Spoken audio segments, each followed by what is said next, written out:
The moon hung low in the sky, casting a silvery glow over the dense pine forest that blanketed the mountainside. A lone figure sprinted through the underbrush, her breath coming in ragged gasps as she clutched a small, ornate box to her chest. Her heart pounded in rhythm with the thud of her footsteps against the forest floor, each beat a desperate plea for escape. Branches snagged at her clothes, tearing fabric and drawing crimson lines across her skin. She dared not look back, knowing that the darkness pursued her with relentless determination.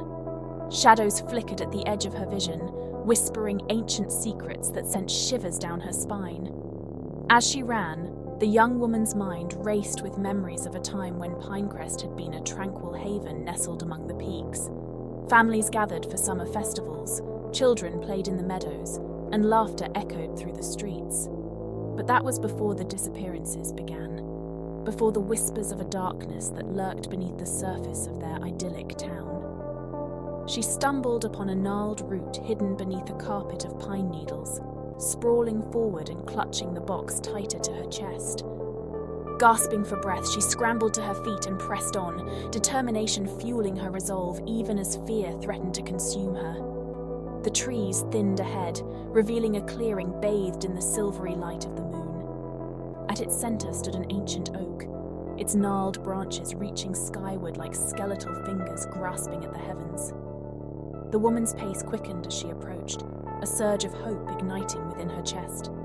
With trembling hands, she fumbled with the latch of the box, revealing its contents, a shimmering gemstone that pulsed with an otherworldly light. The artifact, sought after for centuries, whispered promises of power and protection to those who possessed it. But its allure came at a cost the woman now understood all too well. Voices echoed through the clearing, their words indistinct yet laden with menace. She turned, scanning the darkness for any sign of her pursuer. A figure emerged from the shadows, a cloaked silhouette that moved with eerie grace, its eyes gleaming with an unnatural hunger. "Give it to me," a voice hissed, its tone a blend of malice and desperation. The woman's resolve hardened as she clutched the artifact close to her heart. "Never," she whispered defiantly, her voice trembling but unyielding. A gust of wind swept through the clearing, stirring leaves and carrying with it a sense of impending doom. The figure advanced, its presence suffocating in its intensity.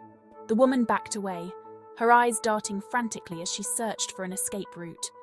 In a final act of defiance, she hurled the artifact toward the ancient oak, its light blazing brightly as it soared through the air. The figure lunged forward, its fingers grazing the artifact's surface as it collided with the oak's weathered trunk. A blinding flash enveloped the clearing, illuminating the forest in a brilliant cascade of light.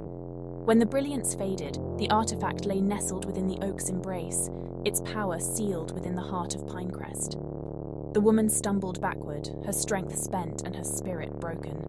With one last glance at the artifact now entwined with the ancient tree, she sank to her knees, knowing that her sacrifice had sealed Pinecrest's fate, for better or for worse.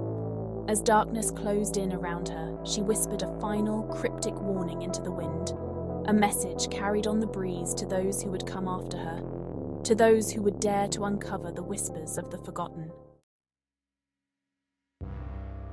Pinecrest. A town as remote as it is mysterious. A place where shadows hide secrets, and the truth is buried beneath layers of silence. Emily Carter, a determined journalist, drives up the winding mountain road towards Pinecrest. Her grip on the steering wheel is tight, her eyes focused on the road ahead. A notebook and a map of Pinecrest lie on the passenger seat. As she passes a weathered sign reading "Welcome to Pinecrest," the quaint, eerie town nestled against mist-covered peaks comes into view. Emily's car drives through the quiet streets, capturing small houses, an old church, and townsfolk who glance warily at the newcomer. Finally, she parks in front of the Pinecrest Gazette office, steps out, adjusts her shoulder bag, and approaches the modest building with faded lettering on the door. The door creaks as Emily enters the Pinecrest Gazette. The newsroom is cluttered, with reporters typing on outdated computers and the faint aroma of coffee lingering in the air. Mark Johnson, a middle-aged man with greying hair, looks up from his desk and rises to greet Emily. Emily Carter, I presume. That's right. I'm here about the Pinecrest assignment. They shake hands, and Mark motions for Emily to take a seat across from him. We've been expecting you. Pinecrest is a town with more secrets than most, and we could certainly use a fresh perspective. Have a seat. Emily sits, her gaze sweeping across the cluttered newsroom. I've heard about the disappearances, but I'm curious to hear what the townsfolk have to say. Mark leans back in his chair, folding his arms thoughtfully. It's a delicate matter.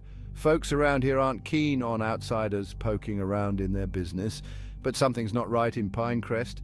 People have been vanishing without a trace, and no one seems to know why. Who were the first to go missing? Mark hesitates, glancing toward a row of filing cabinets. It started with the Henderson twins. Young, bright-eyed siblings who vanished one summer night without a trace. Their disappearance shook the town to its core. Emily jots down notes in her leather-bound journal. More have followed, each disappearance seemingly unrelated, but all leaving behind a trail of unanswered questions.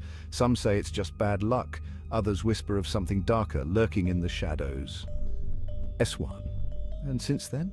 Emily shivers slightly, glancing out the window at the setting sun casting long shadows. Where do you suggest I start? Talk to Sheriff Jenkins. He's been leading the investigation, such as it is, but tread carefully, Emily. Not everyone in Pinecrest is eager to see the truth uncovered. Emily stands, determination in her eyes. Sheriff Tom Jenkins, a burly man in his 50s with a weary look, stands behind his desk, sorting through paperwork. He looks up as Emily enters. You must be Emily Carter. Heard you were coming to town. Yes, Sheriff Jenkins. I'm here to look into the disappearances. Sheriff Jenkins studies her for a moment, then nods. It's about time someone did. Folks around here are scared.